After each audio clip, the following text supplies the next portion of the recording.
أول المواعظ የመጀመሪያ ምክር قدم أمير المؤمنين عمر بن الخطاب رضي الله عنه أمير المؤمنين عمر بن الخطاب رضي الله عنه ወደ ሻም ተጓዘ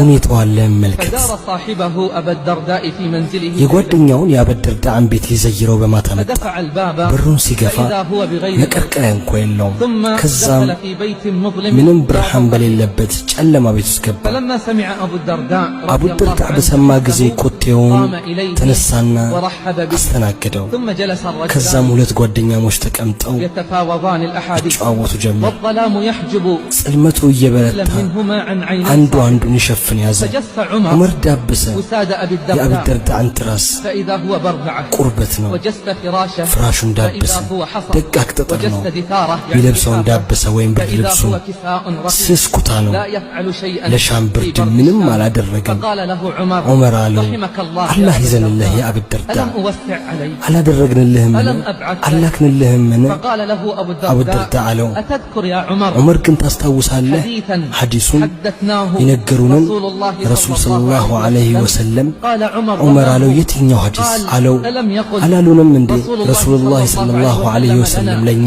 ليكن بلاغ እዚህ ዱንያ ላይ ያንዳችሁ ንብረት የመንገደኛ ስንቅ ያህል መሆን አለበት አላሉንም فماذا فعلنا بعده يا ከዛ በኋላ ምን አደረግን ያ ዑመር فماذا ከዛ በኋላ فعلنا بعده يا ምን عمر አደረግን ያ ዑመር فبكى عمر ዑመር አለቀሰ وبكى أبو አቡ الدرداء ደርዳም አለቀሰ وما زال يتجاوبان መልስ البكاء መሰጣጣት والنحي አልቻሉም حتى طلع عليهما ፈጅር الفجر እስኪመጣ ድረስ فلا إله إلا ላ الله ኢላሃ ኢላላህ والله أكبر ወላሁ አክበር كيف لو جاء عمر እንዴት ነው ዑመር ቢመጣና وجاء أبو الدرداء አቡ ደርዳ ቢመጣ ونظر في أحوالنا ሁኔታችንን ቢመለከት كم غيرنا ስንት ቀየርን وكم بدلنا ስንት ለወጥን وكم انفتحت الدنيا ስንት علينا ዱንያ ተከፈተችልን ومضت الأيام قدما ቀናቶች ወደፊት ነጎዱ وتوفي أبو الدرداء አቡ ደርዳ رضي ማረፈ الله عنه ረዲየላሁ كما هو عنه سبيل كل እንደ حي ማንኛውም የህይወት فرأى መንገደኛ عوف بن مالك አውፍ ብን الأشجعي ማሊክ አሽጃዒ رضي الله በህልሙ አየ عنه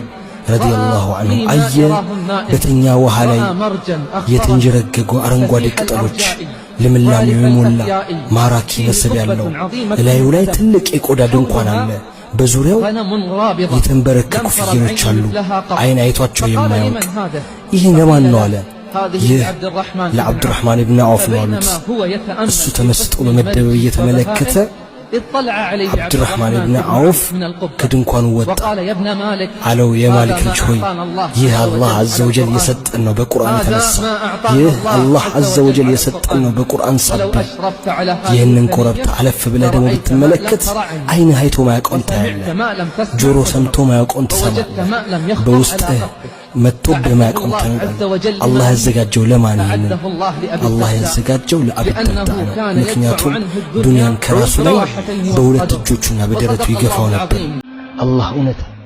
እንዲህ ያለ ጊዜ